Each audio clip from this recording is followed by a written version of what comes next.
The Philadelphia Phillies returned home after a tough series loss out in Arizona in the desert over the weekend. They were back at Citizens Bank Park last night to begin a 3-game home series against the Miami Marlins in the NL East, also a start of a 6-game homestand. Next is the Minnesota Twins to finish off this 2025 Major League Baseball regular season. Unfortunately, the Phillies were not able to get back in the win column last night on Tuesday night against the Marlins in that series opener. They lost that game 6-5 in extra innings in that series opener against the Marlins. They are now on a 3-game losing streak. Obviously lost those 2 last games of the Diamondback series, and now this first game of the Marlins series. Jesus Luzardo is scheduled to pitch tonight here on Wednesday for Game 2 of this 3-game series against the Marlins. Hopefully they can get back in the win column, and Luzardo can continue to pitch pretty well after a bit of a up and down middle of the season for the Southpaw there. Welcome into Phillies Daily, everybody. I'm your host, Mike Henley. Make sure you guys subscribe for more Phillies content right here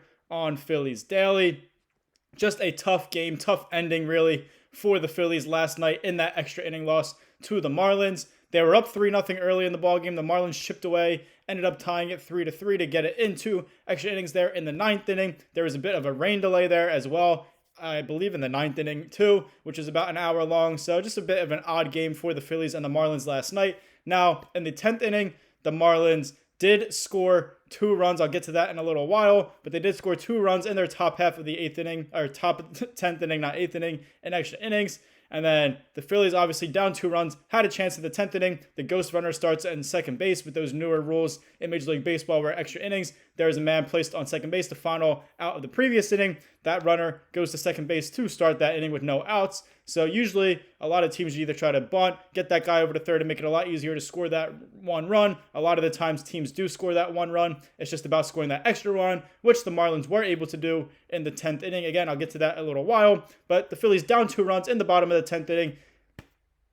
Didn't look great, but they are a fighting team. They're always making these comebacks. And Otto Kemp, Harrison Bader, first pitch swinging, first pitch making contact for the Phillies there in their half of the 10th inning. Both of them lining out to the outfield. So all of a sudden there's 2 outs, runner on second, and obviously the Phillies down 5-3 at the time. It didn't look great for them, but then Kyle Schwarber, he was intentionally walked. Obviously the Marlins wanted to take no chance with the Schwarbarian coming up to the plate to try to tie that game with just 1 swing of the bat. So they intentionally walked him. Garrett Stubbs brought in as a pinch runner for Kyle Schwarber to get a little bit more speed on the base pass. Obviously, Garrett Stubbs' run was the game-tying run, so you want a little bit of a faster guy to try to score if a ball is hit into a gap or whatever the case may be. Alec Bohm comes up for the Phillies. He delivers in the clutch. He hits an RBI single to keep the game alive. Rafael Marchand was on second base. He scored. Garrett Stubbs moved up to second base. 5-4 Marlins lead, still 2 outs. So it was first and second, 2 outs. Phillies still, they were fighting. Still didn't look like they might lose that ball game there in the 10th. But Nick Castellanos, he's brought in as a pinch hitter. We all know all the storylines surrounding Nick Castellanos over the last month or so. Obviously struggled in July and August, and then hasn't been playing every day here in September, benching, all that kind of stuff, all that communication issues with him and Rob Thompson, everything going around here in the media. But Nick Castellanos, he knows that he has one job, and that is to help this Philadelphia Phillies team win a World Series. He's said it time after time during these struggles, during this time of him not playing every day. He's being a great team player. That's all you really can ask for. Obviously, the guy's frustrated. He's getting paid a lot of money. He's had a lot of success in his Major League career. He's been an all-star, and it's just hard when you're not in the lineup every day to come to the fact that you're going to be a bench player or a platoon type of player. Nick Castellanos comes up in the 10th inning, cold off the bench, pinch hitting, huge situation, 2 outs, tying run on second base, and he battled, he worked the count, he fouled off a few pitches, and then he had a game-tying RBI single. Alec Bohm advanced to third base on that as well, so it was first and third, 2 outs, tie ball game 5-5. Great job by Nick Castellanos coming off the bench, working a tough count, and delivering in the clutch for his team. Rafael Marchand, did I mention? I might have said Rafael Marchand was on second base. I don't know. But Rafael Marchand, he came up after that. He struck out to end the inning, and that was it for the Phillies there. They did tie it up. The game was sent to the 11th inning. Bryson Stott was on second base, not Rafael Marchand. I did say Rafael Marchand. I apologize for that. But he struck out to end the inning. So the Phillies, unfortunately, were not able to walk it off there in the 10th inning, but they did tie it up 5-5 to send it, keep the game alive into the 11th inning. the Marlins did score that ghost runner in the 11th inning. I did mention a lot of the times teams do score that ghost runner. You can live with that, but it's when they score that extra run, it makes it even tougher. Unfortunately, the Phillies were not able to score and tie the ballgame or even take the lead or win the ballgame there in the 11th inning. It was 6-5 Marlins. The tying run was at third base with one out there for the Phillies in the bottom of the 11th inning. Usually a lot of different things can score that run. A hard hit ground ball. Obviously the Marlins are playing the infield in. A sac fly. Just looping it into the outfield. A base hit. Whatever. That run scores with less than 2 outs. But Weston Wilson, he hit a hard ground ball to second base. Again, the Marlins were playing the infield in. So the runner was unable to score from third base. So 2 outs. Runner on third. Down 6-5. And then Bryson Stott hit a little dribbler to the left of the pitcher's mound. And he was out at first base off of that ground ball out to the pitcher. Phillies lost that ball game 6-5. The tying run was on third base with less than 2 outs. Couldn't come through to tie it up or even win that ball game. Just a tough game overall. I did mention they were up 3-0 at one point. So you got to win these games against a team like the Marlins who are below 500. And you're obviously a lot better of a baseball team than the Miami Marlins. And that ties into the fact that the Phillies had a little bit of an incomplete offense last night in that 6-5 extra inning loss to the Marlins. Kyle Schwarber did start off the game with a bang. He had a solo home run in the first inning, his 54th home run of 2025. He's still chasing Ryan Howard. He's got 5 games left, 4 away from the tying Ryan Howard's record, 5 away from breaking Ryan Howard's all-time Phillies single-season franchise record for the most home runs in a single season with 58 back in 2006, I believe. Kyle Schwarber trying to reach that marker, tie it, or get as close as possible. If not, still a very impressive season. So he hits a solo home run to get the Phillies on the board early with a 1-0 lead. Otto Kemp hits a 2-run home run in the very next inning. In the second inning, gave the Phillies an early 3-0 lead. And that was really it for the Phillies offense until extra innings there in the 10th and the 11th inning where they scored a few runs. But the Phillies had just 7 hits before entering the 10th inning. So 7 hits through 9 innings, and they were 1 for 7 at the time with runners in scoring position. So they did have opportunities in that ball game to keep on adding to that lead and bury the Marlins and win that ball game. They couldn't come through in the clutch. The only hit before the extra inning period was Otto Kemp's 2-run home run with runner in scoring position.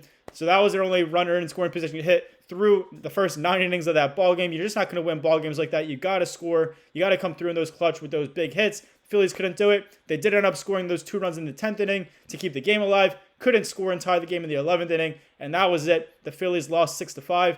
Now, I forget the exact number. I don't have it here in front of me, but runners in scoring position has been an issue at times throughout the season. Definitely these last 3 games in this 3-game losing streak. They were 1 for 19 with runners in scoring position, I believe, in those final 2 games against the Diamondbacks out in Arizona when they lost both of those games. And then yesterday, I think it was after extra innings, I think it was like 3 for 15 with the runners in scoring position. So that's in their last 3 games, 4 for, quick math, 4 for 34 with runners in scoring position.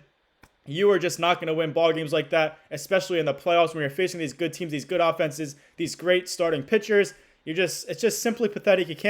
You're not going to win ball games like that. You had to come through with those big hits. You can't rely on the home run, the long ball all the time. The Phillies had 2 of them last night. That's how they scored all 3 of their runs. They didn't come through with base hits when the runners are in scoring position. And again, you're just not going to win ball games like that. We saw them struggle last year in the playoffs in that NLDS 4-game loss to the Mets there in the playoffs. They got sent home packing. And if they keep this up here to end the regular season and go into October like this, then they're going to get sent home packing early again and ruin their chances of trying to win a World Series championship. They got to get better in that category really, really quick. They also have to be a little bit better in the bullpen. We all know that has been an issue throughout 2025. A little bit better since the trade deadline, but still has had their moments in the second half of the season.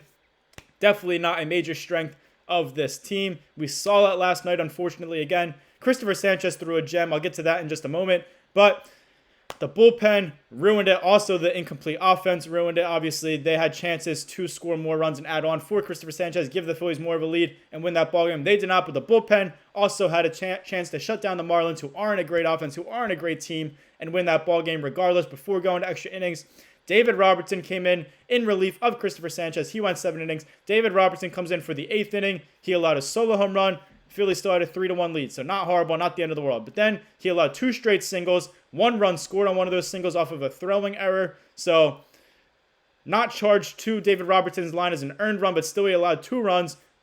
Phillies still had a 3-2 lead after the inning because Tanner Banks came in before the end of the inning with 2 outs and got the final out. He's been great this year out of the bullpen for the most part, so he got the Phillies out of that jam. 3-2 lead going into the ninth, still up 1 run, and obviously, well, the Phillies didn't score in the bottom of the 8th inning, so still a 3-2 ball game there. Going into the top of the 9th inning, obviously, Jhoan Duran, the Phillies' electric closer, brought into the ball game for that save situation. He got a strikeout. Unfortunately, after that, he allowed the game-tying a solo home run to tie it up 3-3. He blew another save for the Phillies. Hasn't been many blown saves, but he's blown a few saves. He's also blown a game or two here where it was a non-save situation, just had them in there trying to send it to extra innings or trying to give the Phillies a chance to score in their bottom half of the 9th inning. A couple blown games here for Jhoan Duran since the Phillies acquired him. Obviously, still having an incredible season, one of the best closers in baseball. You're not going to be perfect every time. We all know that. It's a tough role to have. But Jhoan Duran blew the save last night for the Phillies.